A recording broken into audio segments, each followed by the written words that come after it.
చంద్రబాబు నాయుడు గారు రాజశేఖర రెడ్డి గారిని, జగన్మోహన్ రెడ్డి గారిని హిందువుల వ్యతిరేకిగా సృష్టించే ప్రయత్నం చేస్తూ ఉన్నారు. కానీ చంద్రబాబు నాయుడు గారు హిందువులకి ఏమీ చేయలే.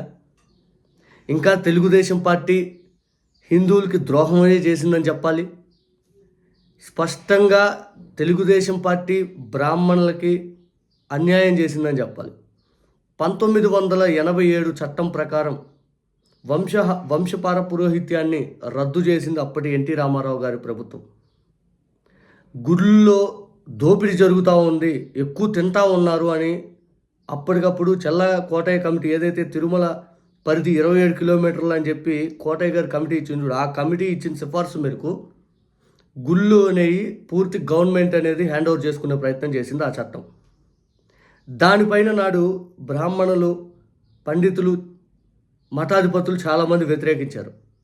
ఇదేంటిది, మేము ఈ గుడిని ఇన్నాళ్ళు మా ఆరాధ్యంగా చూసాము, మా గుండెల్లో పెట్టుకొని చూసాము, ఇప్పటికిప్పుడు గవర్నమెంట్ వాళ్ళు మాది అని చెప్పి ఎలా వస్తారు అని చెప్పి చాలామంది పోరాడారు. ఆ తర్వాత వచ్చిన ప్రభుత్వాలు ఏవి కూడా పట్టించుకోవాలి. చంద్రబాబు నాయుడు గారి ప్రభుత్వం దగ్గరికి వెళ్ళి అడిగినా వాళ్ళు పట్టించుకోలేదు. రాజశేఖర రెడ్డి గారు పాదయాత్రకు వెళ్తున్న సందర్భంలో చిలుకూరు బాలాజీ టెంపుల్లో అక్కడ ప్రధాన అర్చకుడు సౌందరరాజన్ గారు రాజశేఖర రెడ్డి గారిని అడుగుతాడు, అయ్యా 1987 దేవాదాయ చట్టాన్ని మీరన్నా సవరణ చేసి మాకు అన్యాయం జరిగింది కదా, మాకు న్యాయం చేస్తారా అని చెప్పి రాజశేఖర రెడ్డి గారిని అడిగితే, రాజశేఖర రెడ్డి గారు మేము అధికారంలోకి వస్తే మీకు న్యాయం చేస్తాము, అన్నిటికి మించి మీకు అన్యాయం జరిగింది కదా, దాన్ని పూర్తి స్థాయిలో ఎక్కడా జరగకుండా మేము అన్ని క్లియర్గా అందరికీ న్యాయం చేస్తాం, హిందువులకి, ప్రతి ఒక్కరు పురోహితులకి, ప్రతి ఒక్క గుడికి అని చెప్పి రాజశేఖర రెడ్డి గారు హామీ ఇచ్చారు. అధికారంలోకి వచ్చాక ఇదే సౌందరరాజన్ గారు రాజశేఖర రెడ్డి గారిని కలిస్తే రాజశేఖర రెడ్డి గారు పీవీఆర్ అని చెప్పి ఒక కమిటీని నియమించాడు. ఆ కమిటీని సిఫార్సు మేరకు ఎక్కడైనా ఏదైనా లోపాలు ఉంటే మీరు ఖచ్చితంగా సలహాలు ఇవ్వండి, మీరు ఏదైనా సూచనలు ఇవ్వండి, ఎక్కడైనా ఆగినా కానీ, ఏదైనా డిపార్ట్మెంట్లో ఆగినా కానీ ఆ యాక్ట్ అనేది మనం బిల్ పాస్ చేయడానికి దాన్ని మీరు వచ్చి నాకు వెంటనే చెప్పండి అని చెప్పి ఆయనకు చెప్పి రాజశేఖర రెడ్డి గారు ఆ యాక్ట్ని పాస్ చేయించారు 2007లో. అసలు ఆ యాక్ట్ ఏంటంటే వంశపారపరంగా ఎన్టీ రామారావు గారు ఆపేసినటువంటి పురోహిత్యాన్ని రాజశేఖర రెడ్డి గారు మళ్ళీ వాళ్ళకి అందించే ప్రయత్నం చేశారు. చాలా గుళ్ళు గవర్నమెంట్ హ్యాండ్ ఓవర్లో నుంచి బయటకు వచ్చి సొంతంగా పరిపాలించుకోండి అని చెప్పారు. ₹1 కోటి పైన ఉన్న గుళ్ళు గవర్నమెంటే నడిపిద్ది, అక్కడ ఉన్నటువంటి కమిటీలని గవర్నమెంటే వేసిద్ది. ఆ తర్వాత 25 లక్షలు ఆదాయం వచ్చే గుళ్ళుకి కమిషనర్ చూసుకుంటాడు. ఆ తర్వాత ఇంత నుంచి ఇంత ఆదాయం వచ్చే గుళ్ళుకి స్థానికంగా గుళ్ళే కమిటీలు వేసుకోండి అని చెప్పి రాజశేఖర రెడ్డి గారు ఒక బిల్లును పాస్ చేయించారు. ఆ తర్వాత వంశపారపరంగా వాళ్ళు ఏదైతే ఉందో ఆ రూల్ని రద్దు చేశారు. ఆ తర్వాత పురోహితులకి రాజశేఖర రెడ్డి గారు సపరేట్గా ఫండ్ పెట్టారు. కొన్ని గుళ్ళకి రాజశేఖర రెడ్డి గారు నడవాలి అంటే ఆ ఫండ్ పెట్టడం జరిగింది. వాళ్ళ బ్యాంక్ అకౌంట్స్లో సపరేట్ బ్యాంక్ అకౌంట్ క్రియేట్ చేసి ఆ బ్యాంక్ ఏదైతే ఆ గుడికి సంబంధించి ఒక డిపాజిట్ చేసి ఆ వడ్డీ రూపాన గుడి నడవాలని చెప్పి రాజశేఖర రెడ్డి గారు ఆలోచించారు. పురోహితులకి జీతాలు ఇవ్వటం జరిగింది. కొన్ని గుళ్ళకి గతంలో ఎప్పుడు లేని విధంగా ధూప నైవేద్యాలు ఇవ్వటం జరిగింది. ఇవన్నీ రాజశేఖర రెడ్డి గారు చేశారు.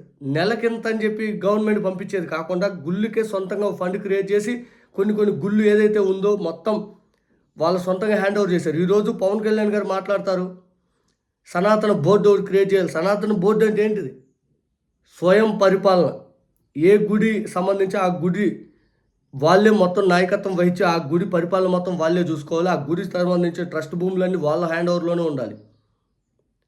ఇక్కడ సనాతన బోర్డు అవర్నెన్స్ చాలామంది హిందువులు ఆశించేది వక్ఫ్ భూమిని వాళ్ళు ఎలా చేసుకున్నారు, ఈరోజు మనం ఎలా చేయలేకపోతున్నాం అని చెప్పి ఆవేదనతో ఇవన్నీ ఇప్పుడు కూడా ఉన్నాయి. కానీ రాజశేఖర రెడ్డి గారు అప్పుడే పరిష్కారం చూపించారు. రాజశేఖర రెడ్డి గారి గురించి ఈరోజు చంద్రబాబు నాయుడు గారు 2 కొండలు చేశారు 5 అని మాట్లాడుతుంటే రాజశేఖర రెడ్డి గారు 7 కొండలు ఇచ్చిందాక మీ ప్రభుత్వం గతంలో ఇవ్వాల. రాజశేఖర రెడ్డి గారు ఇటువంటి బిల్లు పాస్ చేయించిందా మీరు గతంలో ఆ పాత బిల్లు క్యాన్సిల్ చేయాలి. చంద్రబాబు నాయుడు గారు అన్యాయానికి గురైనటువంటి బ్రాహ్మణులకి న్యాయం చేసింది రాజశేఖర రెడ్డి గారు. హిందువులందరికీ న్యాయం జరిగేలా చేసింది రాజశేఖర రెడ్డి గారు. ఇది నేను చెప్పట్లా, స్వయంగా ఆ సౌందరరాజన్ గారు ఇంటర్వ్యూలోనే చెప్పారు. చూడండి, ఆయన చనిపోయే ముందుగా ఇంటర్వ్యూలు. ఆయన తెలుగుదేశం పార్టీలో ఉండినా రాజకీయ నాయకుడే, కాంగ్రెస్ పార్టీలో ఉండినా రాజకీయ నాయకుడే, ప్రజా పార్టీలోకి వెళ్ళినా కానీ ఒక్క విషయం మటుకు మీరు గుర్తించాలి. రాజశేఖర రెడ్డి గారు ఇక్కడికి వచ్చారు, 2004లో వచ్చారు. ఆయన వస్తే ఈ పాదయాత్రగా మొదలుపెట్టాడు, ఇక్కడి నుంచే మొదలుపెట్టాడు. వస్తే నేను దేవుని దగ్గర ఉన్నాను, ఆయన దగ్గర చేతిలో పూలు పెట్టాను. ఏమండి, మీరు అధికారానికి వస్తే ఈ దేవాదాయ ధర్మాదాయ చట్టాన్ని సవరిస్తారా అని అడిగాను. తప్పకుండా అన్నాడు. మొత్తం కూడా తిరిగారు కదా.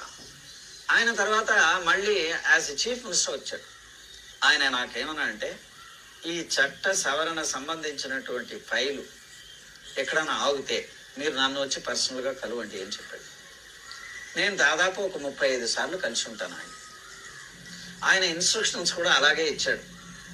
కానిస్టేబుల్ దగ్గర నుంచి నేను just 1 minute to 2 minutes file ఇక్కడ ఉంది, అక్కడ ఉంది, స్వార్థం లేదు కదా.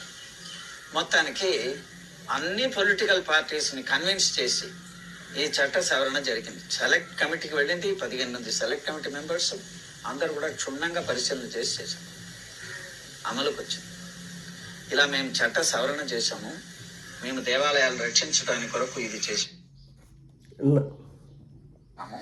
మాకు ఓట్లు వేయండి అని చెప్పారు. ఇది కాంగ్రెస్ పార్టీ తన ఎలక్షన్ మేనిఫెస్టో. నేను అలాగే తెలుగుదేశం పార్టీని కూడా అడిగాను, వాళ్ళు స్పందించలేదు. ప్రజారాజ్యం పార్టీని అడిగాను, వాళ్ళు కూడా స్పందించలేదు. ఏ పొలిటికల్ పార్టీ స్పందించలేదు. ఆయన స్పందించాడు, ప్రజలంతా ఓటేశారు. తెలుగుదేశం పార్టీ పీరియడ్లో జరిగింది, ఎందుకంటే ఆ రాక్షసత్వమైనటువంటి చట్టాన్ని పెట్టారు. మీ దాంట్లో జరగకుండా ఉండాలని చెప్పి చట్టాన్ని మీరు సవరించారు, కానీ మీరు చెప్పిన మాటల్ని వాళ్ళు విన్నారా? తెలుగుదేశం పార్టీ అరాచకత్వం చేసింది, రాజశేఖర రెడ్డి గారు సవరించారు. రాజశేఖర రెడ్డి గారి హయాంలో బిల్ పాస్ చేశారు. తెలుగుదేశం పార్టీ వాళ్ళని అడిగినా సవరించండి అని వాళ్ళు స్పందించాల, ప్రజారాజ్యాన్ని అడిగినా వాళ్ళు స్పందించాల, కానీ రాజశేఖర రెడ్డి గారు చేశారు అని చెప్పి ఆయన నోటితో ఆయన చెప్తున్నాడు. ఇంకోటి వాళ్ళ కుమారుడు మీరు చెప్పిన పాయింట్ మీదనే వైఎస్ రాజశేఖర రెడ్డి గారు చీఫ్ మినిస్టర్గా ఉండినారు అప్పుడు 2006 సంవత్సరంలో.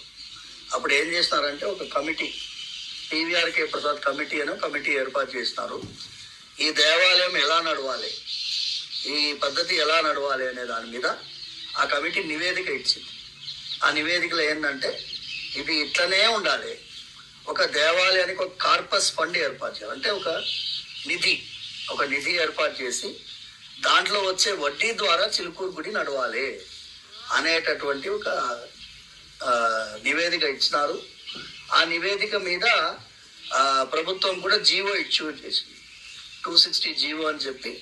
ఈ దేవాలయం ఎండోమెంట్ చట్టాలకి కొన్ని సెక్షన్లకి పరిధిలో రాకుండా స్వయం ప్రతిపత్తితో, అంటే అటానమస్గా నడవాలని చెప్పి ఆ రూల్ ప్రకారం ఇప్పుడు రాజశేఖర రెడ్డి గారు గుళ్ళుకి ఎంత చేశారు. ఈరోజు రాజశేఖర రెడ్డి గారి పైన నిందలు వేయాలంటే ఎలా వస్తుంది మీకు నోరు?